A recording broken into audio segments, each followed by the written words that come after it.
Okay, sorry for the delay in posting something about your learning activity, the activity analysis. Make sure you are using the OTPF 3rd edition, and you're going to choose from one of the activities that you see on the screen: brushing your hair, eating, making a cup of coffee. Whatever you decide to choose is fine. Just specify which one it is that you chose.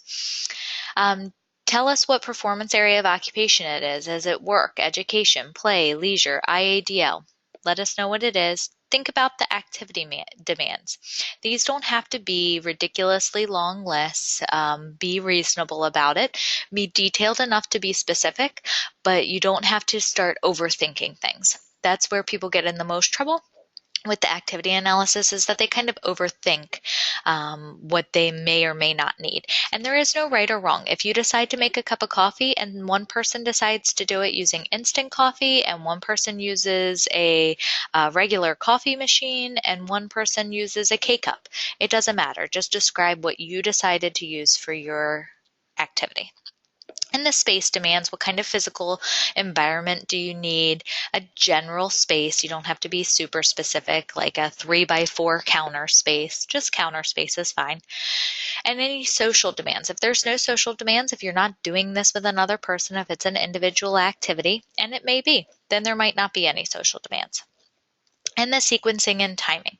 You may have to add a few more than just the 9. Don't get super in depth. Pick up hand to 90 degrees. Wrap fingers around coffee mug. Lift coffee mug from table. Tilt wrist towards mouth. Flex elbow. Bring coffee cup to mouth. Touch lip to coffee cup. That's way too in-depth. Shorten it up. Pick up the coffee cup is all you need to say. Bring it to your mouth. Take a sip. Put coffee cup down on table. Those are fine steps. Make sure you include the amount of time to complete. An approximation is fine. Any safety precautions or contraindications that you could think of that may be an issue. Getting into the meat of it, the client factors, you want to think about each of the client factors that are listed and what would normally be used during this activity. So an activity analysis is being done to break down any type of activity in order to use it for an intervention. So I could take the task of making a cup of coffee and think about how much attention making a cup of coffee requires, how much grip making a cup of coffee requires. And if I have a client who has difficulty with attention and grip, then I may want to use this activity and tailor it or grade it is what we like to call it, grading the activity or changing how difficult or easy it is in order for the person to perform it or challenge them to perform it. And I would select an activity that focuses on a lot of the areas that they may need to improve on, and is an occupation that is client focused or client centered. Okay, so as the example states, driving a car would require a significant amount of divided attention. Make sure you put that down.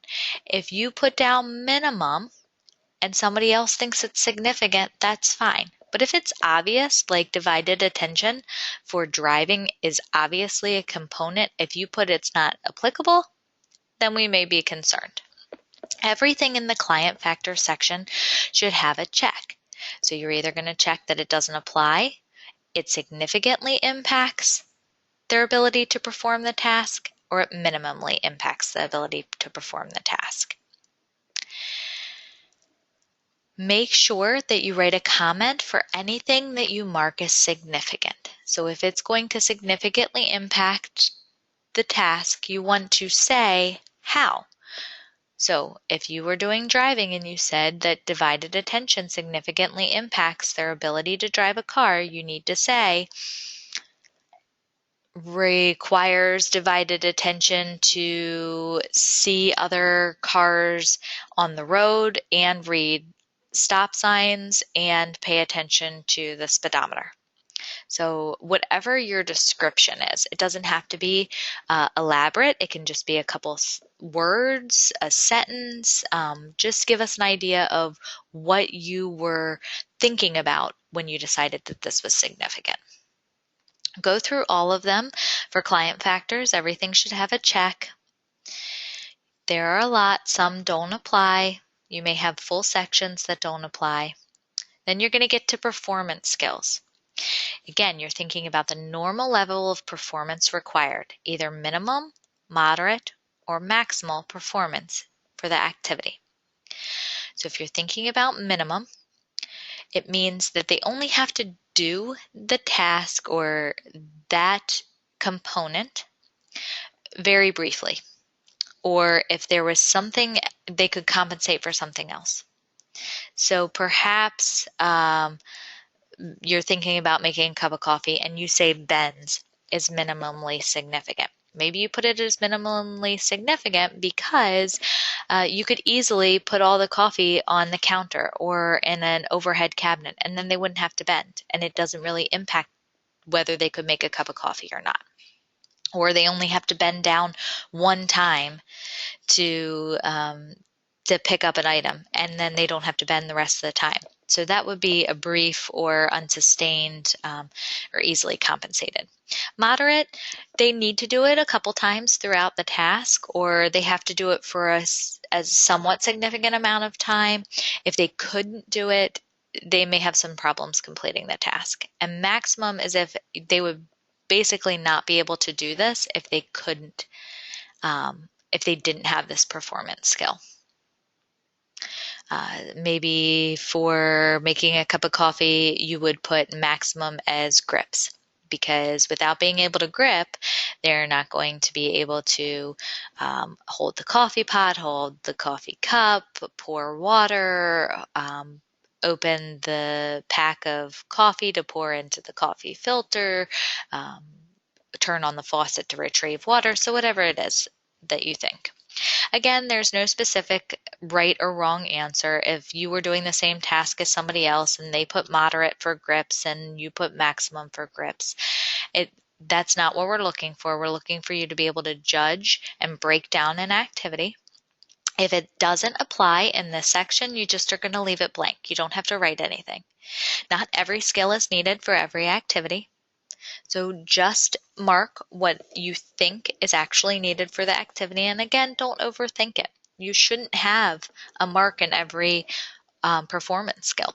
Most tasks do not require all of these performance skills. And you're going to comment anytime you feel the need to justify the level. Anytime that you think that it would behoove you or benefit you to explain to us why you put that as for the performance skill. All right. And you're going to go through all of them. A lot of the times when we get to the performance skills, people want to mark everything. They want to overthink it. So just try and cut down on some of that. When you're in the social interaction skills, like these relations and information exchange, the communication interaction skills, if you're doing an individual activity, obviously all of these are going to be blank. That's okay. We expect that, we understand that, and we don't want to see any marks in there because that means you weren't really focused on just breaking down the activity for treatment purposes. So don't be afraid to leave things blank in that section. All right, but make sure you detail the activity well enough and cover all the areas. And if you have any questions, let me know.